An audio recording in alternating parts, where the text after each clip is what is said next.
När man kommer till ingång 240 på Akademiska sjukhuset ringer man på porttelefonen, uppger sitt namn och vart man ska. Utanför förlossningsavdelningen finns det en ringklocka som man gärna får trycka på. En undersköterska kommer då och möter upp och visar till ett intagsrum. Hej! Välkommen till förlossningsavdelningen. Jag heter Sara och är barnmorska. Jag tänkte visa runt lite grann, så kom med.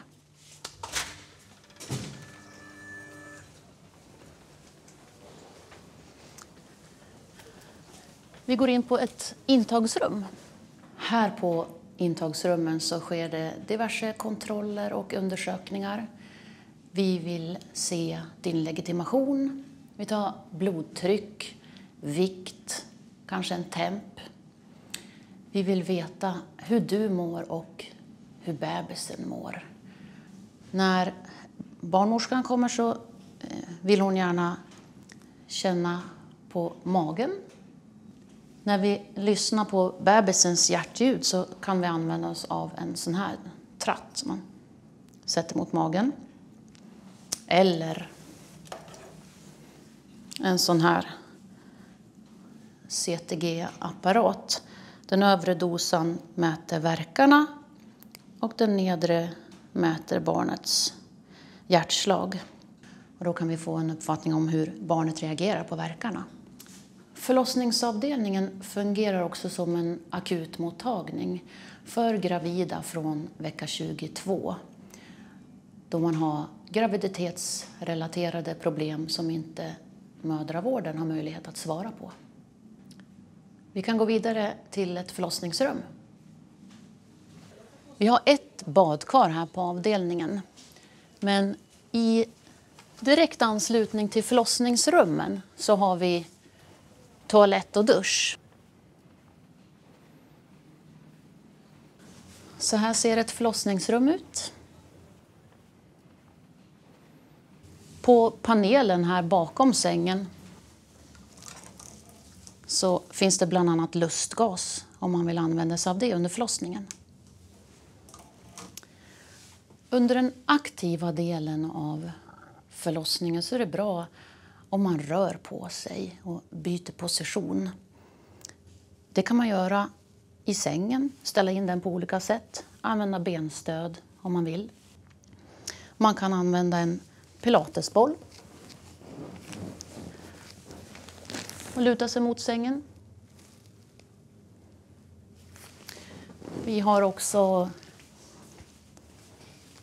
gåbord som man kan hänga på. Eller förlossningspallar. Så kan man ha sin partner i fåtöljen här bakom. Så man kan luta sig bak. Vi kan titta lite grann på CTG-apparaten. CTG-apparaten här inne på förlossningsrummet har trådlösa sådana här dosor. Så då gör det möjligt för dig att röra på dig även fast vi behöver övervaka värkar och barnets hjärtljud. Vi som arbetar här är barnmorskor, undersköterskor, läkare och i våra team ingår även blivande barnmorskor och läkare. Vid behov så kan även en narkosläkare komma hit. Vi är alla måna om att förlossningen ska vara trygg och säker. Så fråga om det är något du undrar över. Och berätta gärna hur det känns och om du har några önskemål.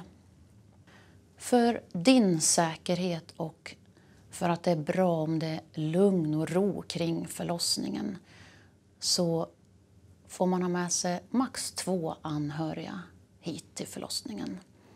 Och du som anhörig, kom ihåg att ta med dig mat. Vi har mat och dryck till mammorna. Vi arbetar för att ni ska få så lite personalombyte som möjligt.